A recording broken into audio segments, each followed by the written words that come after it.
Kembali di Kompas Siang, Saudara. Selain tidak lagi menjadi ibu kota negara Jakarta, saat ini urusannya bakal digabungkan dengan wilayah lain yang disebutkan dalam kawasan aglomerasi pimpinan Wakil Presiden. Saat ini sejumlah daerah aglomerasi dipimpin dalam otoritas kepala daerah masing-masing. Pembentukan kawasan aglomerasi Jabodetabek kini jadi sorotan seiring pembahasan rencana Undang-Undang Daerah Khusus Jakarta di DPR.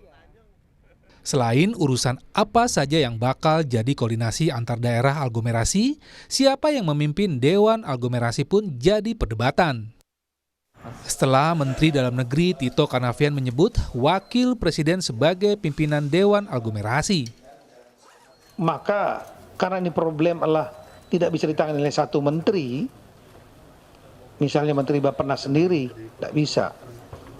Ditangani satu Menko pun tidak bisa, kita punya ada 4 Menko. Ini permasalahan sampah, permasalahan lalu lintas. Ini lintas Menko, polusi. Cara menyelesaikan persoalan yang kompleks lintas Menko, yaitu Presiden dan Wakil Presiden. Nah, kita melihat saat itu bahwa Presiden memiliki tanggung jawab nasional. Pekerjaannya sangat luas sekali, maka perlu lebih spesifik ditangani oleh Wapres, dan ini mirip seperti yang sudah kita lakukan di Papua. Gibran Rakauming Raka, calon wakil presiden pendamping calon Presiden Prabowo Subianto, yang perolehan suaranya kini unggul di KPU, tak mau berkomentar tentang ide Menteri Tito. Terkait wacana dari Mendagri untuk Wapres menjadi kewakilan aglomerasi, ditunggu aja kepastiannya. Kalau belum pasti jangan ya.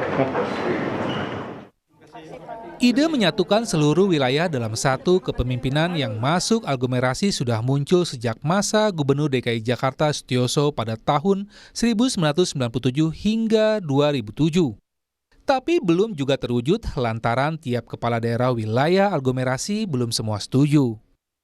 Sekali lagi, bukan menyatukan daerah pemerintahan, administrasi pemerintahan, tidak. Tapi hanya sinkronisasi program.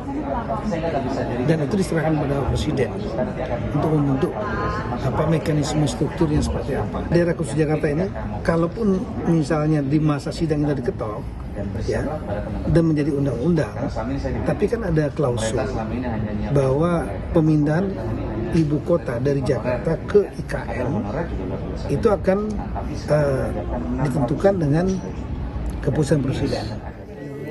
Anies Baswedan, Gubernur DKI Jakarta periode 2017-2022, menilai saat ini sebaiknya pembuatan undang-undang mendengarkan dulu kebutuhan pengelolaan persoalan Jakarta dan tiap daerah yang tergabung dalam aglomerasi. Anies yang juga calon presiden 2024 ragu Dewan Aglomerasi bisa menyelesaikan urusan Jakarta dan daerah sekitarnya. Kadang-kadang kita membuat lembaga baru, ya, tapi lembaga baru itu belum tentu menyelesaikan masalah yang sesungguhnya ada.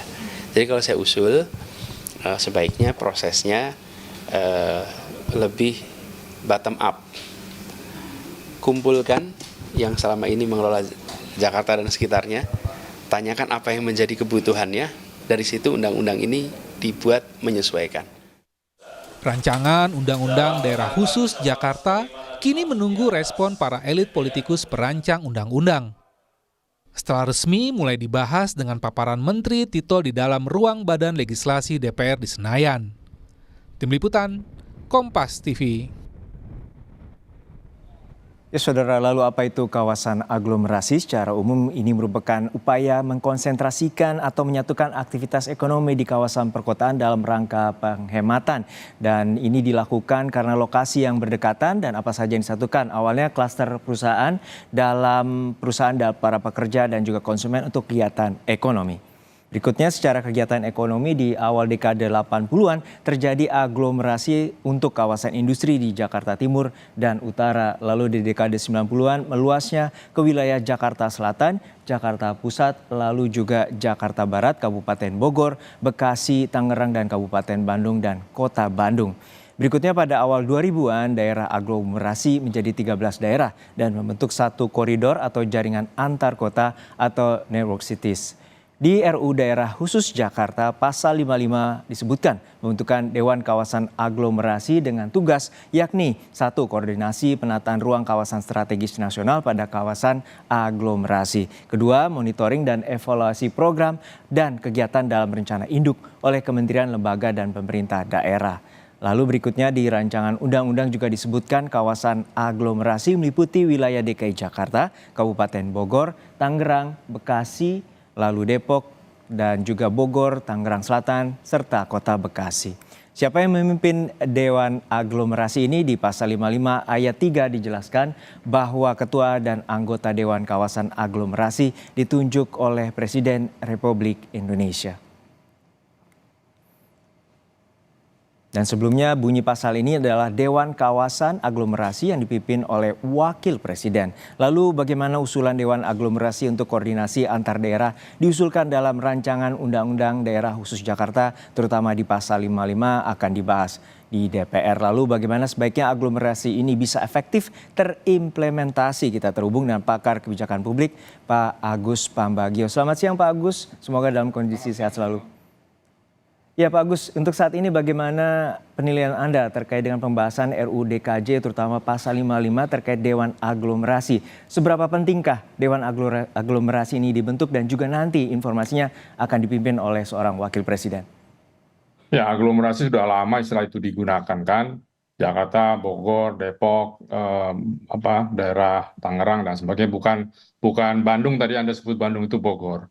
Nah, jadi aglomerasi ini untuk menyatukan saja, untuk mempermudah. Persoalannya di situ kan masing-masing kepala daerahnya dipilih oleh pilkada. Nah, saya nggak tahu di pasal 55 itu mau dipilih presiden, itu yang saya tidak setuju, karena itu nanti menyalahi undang-undang peraturan perundang-undangan yang ada. Karena nanti bagaimana ngaturnya, siapa kepala daerah yang tadinya masing-masing jadi satu. Soal nanti wakil presiden segala macam itu juga aneh, itu hal baru. Nah, yang menjadi persoalan sekarang soal aglomerasi ini sudah banyak dicoba, misalnya di urusan transportasi. Ada kan Badan Pengelola Transportasi Jabodetabek, BPTJ, itu tidak berfungsi karena apa? Masing-masing kepala dinasnya itu masih ada di masing-masing kota-kota atau wilayah administrasi. Nah, sekarang ini mau seperti apa? Belum tahu, saya masih gelap, tapi yang penting jangan menyalahi peraturan perundang-undangan yang ada.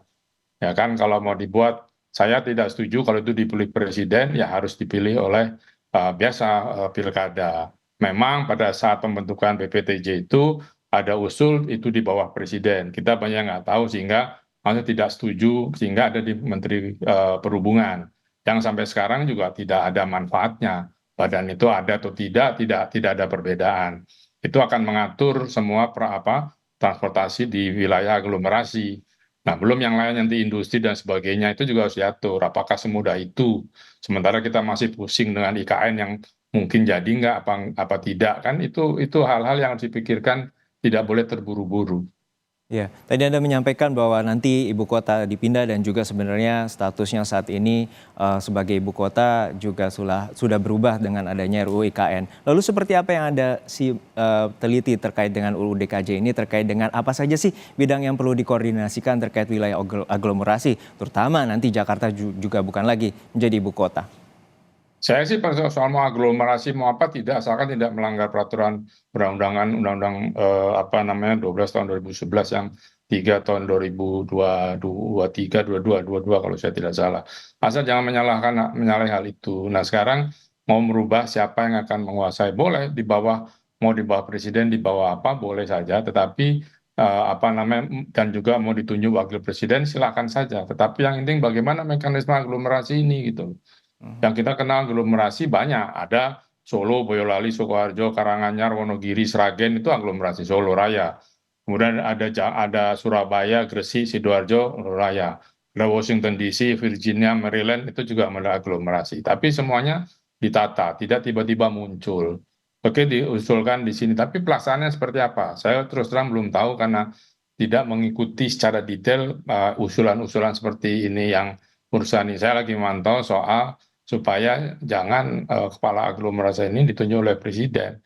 Itu nanti di daerah-daerah kan yang tadinya kepala daerah menjadi tidak ada pekerjaannya. Apa iya begitu? Itu yang perlu kita perdalam lah. Jangan terburu-buru. Karena ini bukan hal mudah, karena ini merubah struktur yang sangat mendasar. Apakah Anda melihat ini ada unsur sentralisasi kembali terkait dengan upaya Dewan Aglomerasi dan juga Anda melihat bahwa ini upaya agar semuanya tersentral di pemerintah pusat terutama di Presiden? Iya bisa jadi, kan semua sudah tahu lah bagaimana situasinya kan mau dikuasai semua. Ya saya pikir apa namanya pertama kita belum tahu siapa presidennya masih simpang siur, belum ada hal-hal yang lainnya. Jadi menurut saya dalam masalah injury time sekarang ini pikirkanlah betul kita bikinlah studi yang baik bagaimana sebetulnya aglomerasi mau apa namanya dibentuk. Nanti bagaimana aglomerasi yang lain-lainnya. Kalau minta yang Solo Raya, Surabaya Raya, kemudian Bandung Raya juga ada. Itu bagaimana? Apa ini spesifik karena ini jadi kota bisnis? Kan bisnis itu kan hanya sebutan. Toh di mana-mana kan masih bisa bikin pabrik, bikin perusahaan kan?